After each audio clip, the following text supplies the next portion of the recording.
Walang nagawa ang mga estudyanteng yan sa Indonesia kundi panoorin ng pagguho sa ilog ng kanilang school dormitory. Bumigay kasi ang lupang kinatatayuan ng dormitoryo sa pag-apaw ng ilog sa gitna ng pananalasa ng isang bagyo. Wala namang nasaktan. Nakakonfine sa ICU ang isang OFW habang isang Pinoy ang napaulat na nawawala sa gitna ng sunog sa isang residential complex sa Hong Kong. Umakyat na sa mahigit 60 ang nasawi sa sunog na madali umanong kumalat dahil sa mga ginamit na material sa renovation ng mga gusali. May report si Darlene Kai. Mag-aalas 3 ng hapon kahapon nagsimulang kumalat ang nagngangalit na apoy sa 7 high-rise buildings na may tig-32 palapag sa Wang Fuk Court Residential Complex na nasa Tai Po District sa Northern Hong Kong. Inabot ng mahigit 24 oras bago na-control ang apoy sa 4 sa 7 apartment block. Apektado ang mahigit 4,000 naninirahan sa mga natupok na gusali. Sa datos ng local fire department, hindi bababa sa 55 ang nasawi, 16 ang kritikal at nasa 300 naman ang pinaghahanap pa. Our major challenge is the temperature is very high in the fire ground. And the inside layout is very complex because the scaffolding is collapsed. Kabilang sa apektado at nasa ospital ang isang Pilipino. Mayroon pa tayo isang report ng isang employer na nawawala. Ang babae natin na hinahanap po ng kanyang employer na nakarating naman po sa mga authorities. Ayon sa Overseas Workers Welfare Administration, 70 hanggang 80 OFWs ang may rehistradong address sa Wang Fuk Court Housing Complex. 19 sa kanila kumpirmadong nailigtas. Nasunugan ng passport, nasunugan ng mga employment contract, at ito po ay agad-agad namang sinusolusyonan po ng PCG and our MWO. Nagbigay na rin po tayo ng mga food packs at mga tulong po, mga dignity kits at kung ano pa pong kailangan nila. Isang OFW ang nasa ospital kasama ang amo at alagang baby. Siya raw ang narinig sa nag-viral na audio recording na nananawagan ng tulong. Sa ngayon, hindi pa matiyak kung may mga Pilipinong na-trap sa mga nasunog na gusali. Iniisa-isa na ang mga shelter na pinagdalhan sa mga nasunugan. What we're also trying to ascertain is whether they were actually in Wang Fuk Court during the fire. Ayaw rin natin magpanik ng husto yung pamilya dito sa Pilipinas. Nakikipag-ugnayan na rin ang OWA at DMW sa pamilya ng mga Pilipinong naapektuhan. Hindi lang mga residente kundi pati ang mga naiwang alagang hayop sa complex sinusubukang sagipin. Ayon naman sa otoridad sa Hong Kong, mabilis ang pagkalat ng apoy sa mga gusali. Dahil umano sa paggamit ng unsafe material sa renovation tulad ng foam plastic material sa mga bintana. Inaresto ang 2 manager at engineer ng construction company na namamahala sa renovation. Kumalat din ang sunog sa bamboo scaffolding na nakapalibot sa mga gusali na karaniwang ginagamit sa Hong Kong. Darlene Kai, nagbabalita para sa GMA Integrated News. Hindi sumipot si Senator Bato de la Rosa sa budget deliberation ng mga ahensyang siya dapat ang magdedepensa. Sabi ni Senate President Tito Soto, hindi nagpaalam sa kanya ang senador na 17 araw nang hindi nagpapakita sa Senado. May report si Marie Zumali. Agency and the National Security Council's budget are hereby deemed submitted. Hindi nagtagal ang deliberasyon ng Senado sa panukalang budget ng mga ahensyang may kinalaman sa kapayapaan at pambansang seguridad gaya ng National Security Council, National Intelligence Coordinating Agency, Philippine Drug Enforcement Agency, Dangerous Drugs Board, at Office of the Presidential Advisor on Peace, Reconciliation and Unity. Wala na kasing nagtanong sa sponsor ng budget na si Senador Win Gatchalian. Si Senador Bato de la Rosa dapat ang magdedepensa ng budget pero hindi siya sumipot sa plenary debates. Nagpaabot si Senator Bato ng message na hindi siya makakapunta so ako mag-defend for him. Wala siyang reason na binigay. November 8 nang ibunyag ni Ombudsman Jesus Crispin Remulla na may arrest warrant na ang International Criminal Court laban kay De La Rosa. Ayon kay Senate President Soto, mula raw na mag-resume ang sesyon ng Senado noong November 10 ay hindi na pumasok si Senador Bato de la Rosa. Hindi okay yun. Sana, hindi mo kaya, hindi mo dapat may hiniling na makuha mo yung chairmanship. Especially vice chairmanship ng budget, national defense. Napakahalaga eh. Sabi ni Senate President Tito Soto, hindi nagpaalam si De La Rosa sa kanyang pagliban. Pag-aaralan daw niya kung may parusa sa senador na lumiliban sa kanyang tungkulin. Hindi naman daw nababawasan ang sweldo ng senador kahit lumiban. Pero paalala niya, ang bawat kilos ng isang senador ay sasagutin niya sa mga bumoto sa kanya. Mariz Umali nagbabalita para sa GMA Integrated News. Kabilang sa persons of interest sa pagpaslang sa isang barangay captain sa Digos City, ang mismong hepe ng Digos Police. Sa Pampanga, isang barangay chairman din ang itinumbang. May spot report si CJ Turida ng GMA Regional TV. Pauwi na sana mula sa birth celebration ng chairman ng Barangay Balibago sa Masantol, Pampanga na si Jinky Buboy Kiambao ng pagbabarilin ng mga di pa nakikilalang gunman. Pagbaba niya sa sasakyan, nalilipat na sana doon sa sasakyan niya. Doon na pinagbabaril na siya. Nung dinala na sa hospital, declared dead upon arrival. Hustisya ang panawagan ng kaanak ng biktima.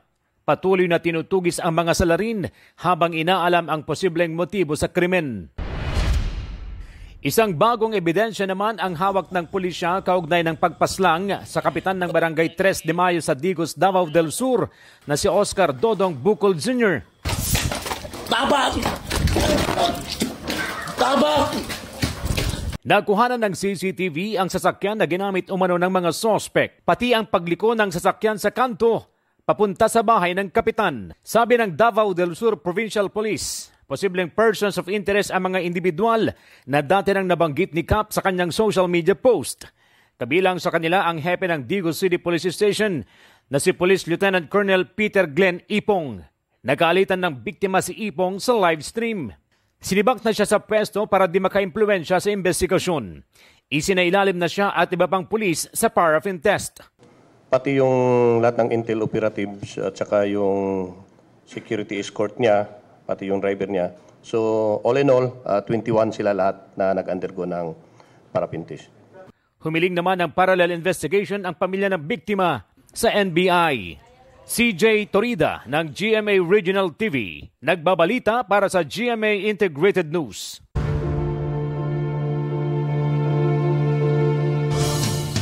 Itinanggi ng ilan pang binansagang contractors ng Independent Commission for Infrastructure na sangkot sila sa anomalya sa flood control projects. Sa isang statement, sinabi ni CWS Party List Representative Edwin Guardiola na walang katotohanan ang mga paratang. Sabi naman ni Uswag Ilonggo Party List Representative James Jojo Ang Jr., malinis ang kanyang konsensya at kumpiyansang malilinis ang pangalan. Handaan niya siyang harapin ang anumang kaso. Handa naman daw makipagtulungan si Surigao del Norte 1st District Representative Francisco Matugas kapag nagsimula na ang opisyal na investigasyon. Magsusumite raw siya ng mga dokumento o records at wala umano siyang itinatago. Kabilang sila sa 8 inirekomenda kahapon ng ICI at DPWH sa Ombudsman na kasuhan dahil sa pagkubra umano ng kontrata sa flood control projects. Nauna nang nilinaw ni Cagayan 3rd District Representative Joseph Jojo Lara na wala siyang kaugnayan sa isang construction firm bago pa maupo sa gobyerno. Wala pa ring pahayag sina dating House Appropriations Chair at dating Ako Bicol Representative Zaldico, Pusong Pinoy Party List Representative Journey Nisay, Bulacan 2nd District Representative Agustina Pancho at Tarlac 3rd District Representative Noel Rivera.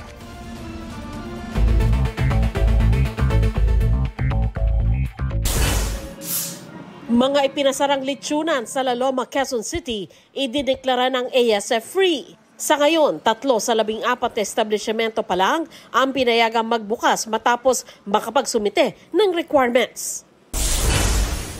Senador Jinggoy Estrada, hinihinga ng Sandigang Bayan ng mga dokumento para sa balak na biyahe abroad. Kabilang dito ang kanyang detalyadong itinerary, mga booking ticket at authority to travel. Tinutulan ng prosecution ang planong biyahe ni Estrada sa Disyembre hanggang Enero dahil gumugulong pa ang kanyang kasong graft kaugnay ng pork barrel scam. Wala pang pahayag si Estrada. Motion ni Alice Guo na manatili sa Pasig City Jail Female Dormitory ibinasura ng korte. Dahil dito, ililipat na si Guo sa Women's Correctional sa Mandaluyong. Hinatulang guilty si Guo at 7 iba pa sa kasong qualified human trafficking at sinentensyahan ng habang buhay na pagkakakulong. Sandra Aguinaldo, nagbabalita para sa GMA Integrated News.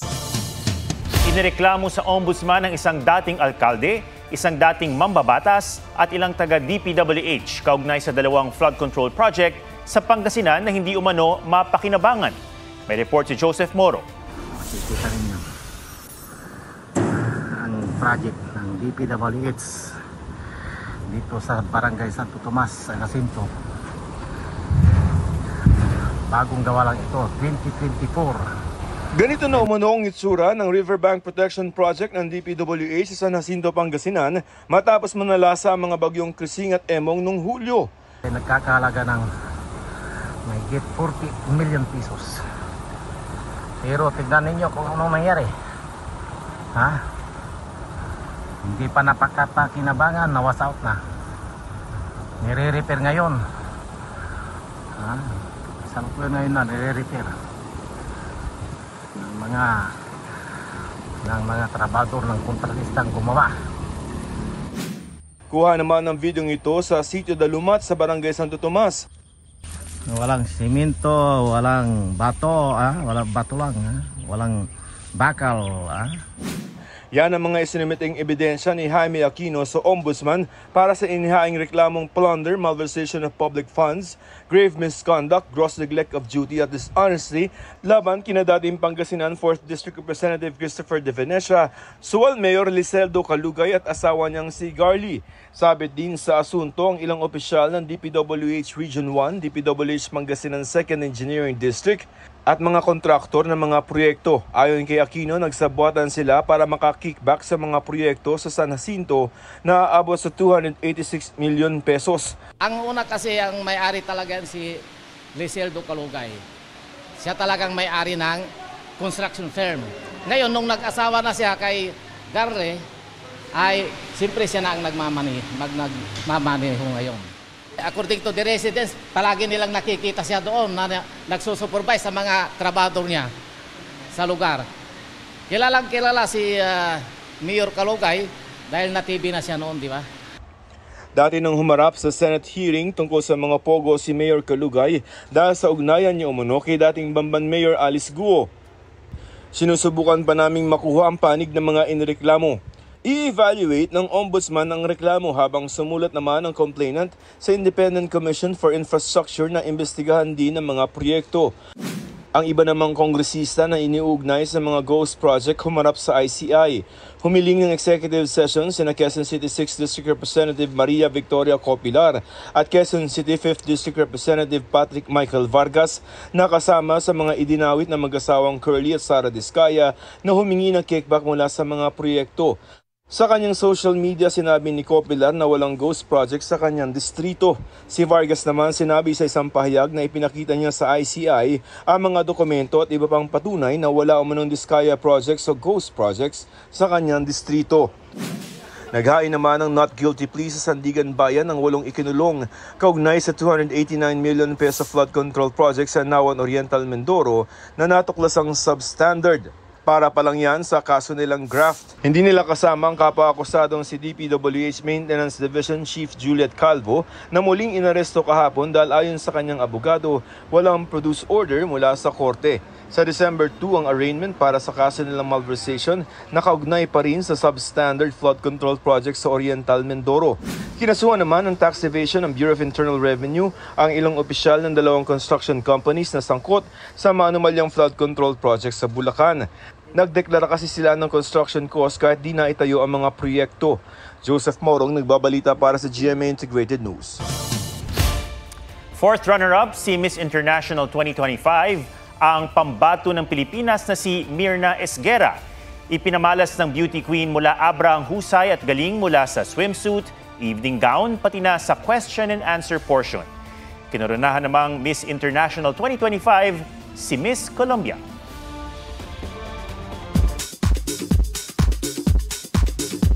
Miss Universe Organization President Raul Rocha under investigation para sa drugs and arms trafficking at fuel theft. Sa statement ng Attorney General's Office ng Mexico, 13 arrest warrant ang inilabas laban sa mga hindi pa pinapangalan ng individual. Ayon sa report ng local media, kabilang sa mga may arrest warrant si Rocha na nagmamay-ari ng kalahati ng Miss Universe organization. Wala pa siyang tugon at ang Miss Universe organization kaugnay rito. Nitong Lunes, sinagot ni Rocha ang alegasyon ng isa umanong nag-resign na judge ng Miss Universe na rigged o luto ang kompetisyon kung saan nanalo si Miss Mexico Fatima Bosch. Giit niya walang huradong nag-resign. Isang oportunista raw ang nagtangkang sumakay sa kasikatan ng Miss U para magkaroon ng followers. Sabi pa ni Rocha, mas mabilis na umani ng followers si Fatima kaysa kay Miss Universe 2022 Arbany Gabriel. Pinalagan niya ni Arbany na sinabing pagod na siyang sukatin sa pamamagitan ng bilang ng kanyang followers. Kasunod nito, biglang lobo sa 1 milyon ang followers ni Arbany sa IG. Labis naman ang pasasalamat ng Filipino-American beauty queen. Si Miss Universe 2025 Fatima Bosch naman, inalmahan ang natatanggap na hate messages dahil daw sa kanyang pagkapanalo. Sagot ni Fatima, "No insult will turn off my purpose." Aubrey Carampel nagbabalita para sa GMA Integrated News. Miss Universe Organization President Raul Rocha under investigation para sa drugs and arms trafficking at fuel theft. Sa statement ng Attorney General's Office ng Mexico, 13 arrest warrant ang inilabas laban sa mga hindi pa pinapangalan ng individual. Ayon sa report ng local media, kabilang sa mga may arrest warrant si Rocha na nagmamay-ari ng kalahati ng Miss Universe Organization. Wala pa siyang tugon at ang Miss Universe Organization kaugnay rito. Nitong Lunes, sinagot ni Rocha ang alegasyon ng isa umanong nag-resign na judge ng Miss Universe na rigged o luto ang kompetisyon kung saan nanalo si Miss Mexico Fatima Bosch. Giit niya walang huradong nag-resign. Isang oportunista raw ang nagtangkang sumakay sa kasikatan ng Miss U para magkaroon ng followers. Sabi pa ni Rocha, mas mabilis na umani ng followers si Fatima kaysa kay Miss Universe 2022 Arbany Gabriel. Pinalagan niya ni Arbany na sinabing pagod na siyang sukatin sa pamamagitan ng bilang ng kanyang followers. Kasunod nito, biglang lobo sa 1 milyon ang followers ni Arbany sa IG. Labis naman ang pasasalamat ng Filipino-American beauty queen. Si Miss Universe 2025 Fatima Bosch naman, inalmahan ang natatanggap na hate messages dahil daw sa kanyang pagkapanalo. Sagot ni Fatima, "No insult will turn off my purpose." Aubrey Carampel nagbabalita para sa GMA Integrated News.